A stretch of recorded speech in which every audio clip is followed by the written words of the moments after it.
جی دوستوں، میں ہوں عبدالباسط اور آپ دیکھ رہے ہیں کلائڈوسکوپ۔ افغانستان میں ایک علماء کا ایک لویا جرگہ ہوا جس میں تقریباً 3000 افغان علماء نے اس میں شرکت کی کابل میں، اور اس جرگے سے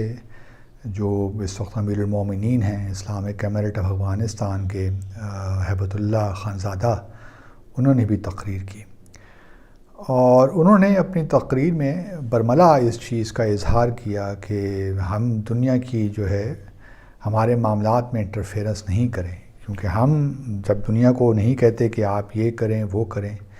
تو ہم افغانستان کو کس طرح رن کرتے ہیں یہ ہم پہ آپ چھوڑ دیجئے، یہ ہمارا اپنا معاملہ ہے، ہمارا قومی معاملہ ہے، اور ہم خود ہی جو ہم مناسب سمجھیں گے اپنے ملک کے لیے وہی ہم کریں گے۔ تو یہ طالبان کا چونکہ دیکھیے طالبان کوئی خیرات پہ ان کو حکومت نہیں ملی، اور نہ ہی وہ کوئی ڈیموکریٹک پروسیس کے تھرو آئے ہیں، وہ ایک فورن آکوپیشن کے خلاف نبرد آزما تھے، انہوں نے جنگ لڑی، اور جب امریکا کو یہ محسوس ہونے لگا کہ اب یہ ایک طویل جنگ وہ نہیں جیت سکتا، تو انہوں نے پھر 29 فروری 2020 کو ان کے ساتھ ایک معاہدہ کیا، اور پھر ہم نے دیکھا کہ انہوں نے وڈرال شروع کی، اور پھر 1 اگست کو انہوں نے تقریباً وڈرال کمپلیٹ کر لیا، اور پھر 15 اگست کو طالبان نے کابل پہ قبضہ کر لیا۔ اس وقت سے لے کر آج تک دنیا یہی ان سے کہہ رہی ہے کہ جی آپ ایک براڈ بیسڈ گورنمنٹ بنائیے، خواتین کے جو حقوق ہیں وہ آپ ان کو دیجئے، تعلیم کے حقوق اور ان کو کام کرنے کا حق۔ تو یہ تمام وہ باتیں ہیں جن سے طالبان خاص طور پہ جو خواتین کے حقوق ہیں ان سے انکار تو نہیں کرتے، وہ تو یہی کہتے ہیں کہ ہم خواتین کو ایجوکیشن کے بھی دینے کے حق میں ہیں، ان کو کام کرنے کے دینے بھی حق میں ہیں، لیکن بہرحال چونکہ ابھی زمینی حقائق فیوریبل نہیں ہیں، تو یہ جب وقت آئے گا تو یہ فیصلے بھی ہو جائیں گے۔ اور ساتھ ساتھ یہ بھی ہے کہ جہاں تک انکلوسیو گورنمنٹ کی بات ہے اس کے بارے میں تو انہوں نے بڑا کلیئرلی کہہ دیا، اور میں پہلے بھی کہتا رہا ہوں کہ طالبان کوئی ایک عام کوئی سیاسی پارٹی نہیں ہے، یہ ایک ریزسٹنس موومنٹ کے طور پہ آئی، اور پھر اب ایک آئیڈیالوجیکل موومنٹ کے طور پہ ہے، اور اس کو وقت لگے گا اپنے آپ کو ٹرانسفارم کرنے میں ایک پولیٹیکل پارٹی، تاکہ وہ کسی ڈیموکریٹک سیٹ اپ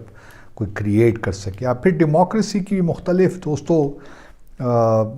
صورتیں ہیں، ضروری نہیں ہے کہ جو ویسٹ میں ڈیموکریسی ہے وہی ڈیموکریسی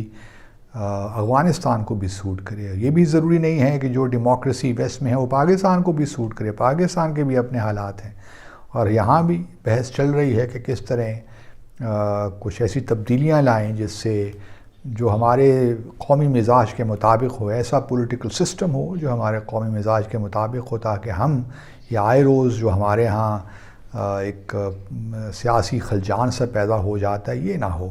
ایک قسم کا جو ہے بے یقینی کی جو صورتحال پیدا ہو جاتی ہے۔ تو بہرحال طالبان کے جو ہیں افغانستان کے جو امیر المومنین، انہوں نے بڑے واضح طور پہ دنیا کو یہ پیغام دے دیا کہ ہمارے معاملات میں آپ انٹرفیرنس نہ کریں، اور یہ وہی قومیں کر سکتی ہیں جن میں تھوڑی قومی غیرت اور قومی اہمیت ہوتی ہے۔ دوسری طرف یہ بھی یاد رہے کہ کل ہی شاید دوحہ میں طالبان اور امریکہ کے درمیان مذاکرات جو ہو رہے تھے وہ ختم ہوئے، اس میں طالبان یہی ان سے کہہ رہا ہے کہ جو آپ نے ہمارے تقریباً $7 بلین کے قریب جو ریزروز آپ نے جو ہمارے وہاں پہ ہیں ایسٹس آپ نے فریز کیے ہوئے ہیں، ان کو آپ ہمیں ریلیز کیجئے تاکہ ہم اپنی ڈیولپمنٹ پہ ان کو انویسٹ کر سکیں۔ اب وہ ہم جانتے ہیں کہ وہ $7 بلین کے تھے فنڈز، وہ تو پہلے ہی آدھے کر دیے، پریزیڈنٹ بائیڈن نے 3.5 بلین انہوں نے رکھ دیے ان لوگوں کے لیے جو 9/11 میں وکٹمز تھے، اور 3.5 بلین البتہ افغانستان کے لوگوں کے لیے۔ اب آیا مذاکرات کس طرح آگے بڑھتے ہیں یہ اب دیکھا جائے گا، اور آیا امریکہ جو ہے وہ فنڈز ریلیز کرتا ہے نہیں کرتا یہ تو وقت ہی بتائے گا، لیکن یہ اپنی جگہ ایک مسلمہ حقیقت ہے کہ طالبان کے جو حکومت ہے وہ کوئی ایسا اقدام نہیں کرے گی جس سے وہ سمجھتے ہوں کہ ان کے ملک میں انٹرفیرنس ہے اور ڈکٹیشن باہر سے ہو رہی ہے، اور ہم دیکھ رہے ہیں کہ آہستہ آہستہ دنیا ریئلائز کر رہی ہے کہ ان کے پاس اور کوئی آپشن نہیں ہے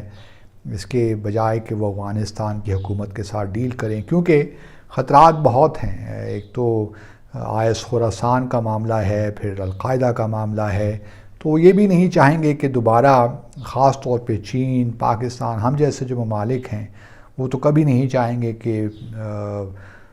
طالبان کی حکومت کسی طرح بھی کمزور ہو اور دوبارہ اسپیس ملے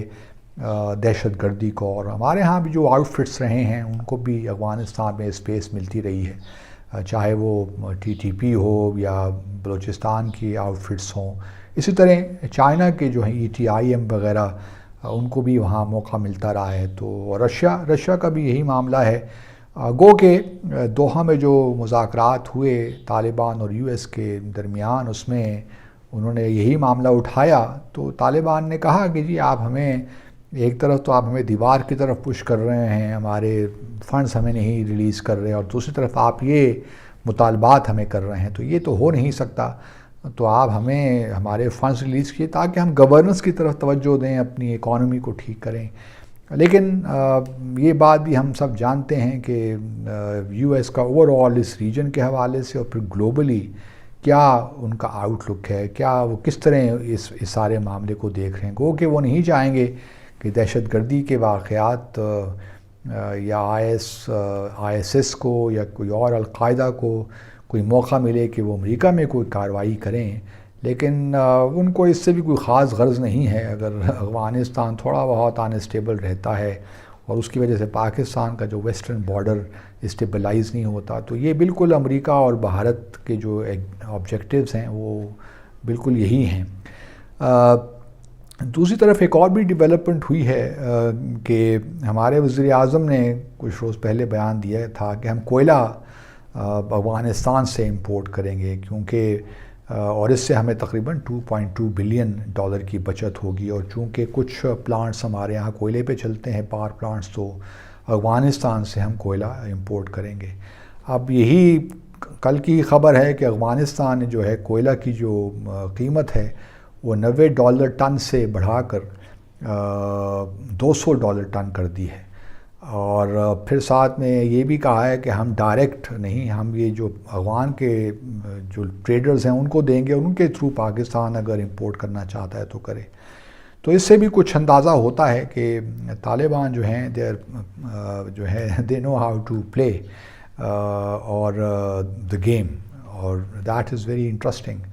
اور اس میں اب دیکھتے یہی ہیں کہ آیا ہمارے پاکستان اب قیمتیں بڑھنے، کیونکہ انہوں نے 30% کسٹمز ڈیوٹی بھی عائد کر دی ہے،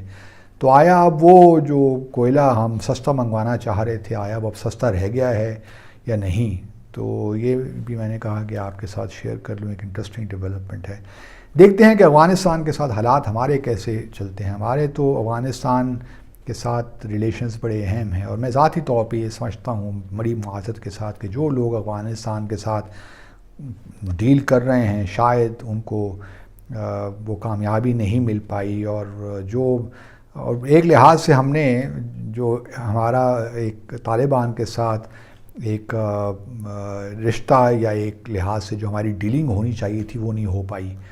اور جو لوگ اس وقت افغانستان کو یا افغانستان کی ہماری پالیسی ہے اس کو دیکھ رہے ہیں بڑی معذرت کے ساتھ، وہ شاید مجھے لگتا ہے کہ ناکام ہی ہو گئے ہیں۔ آپ سب کا بہت بہت شکریہ۔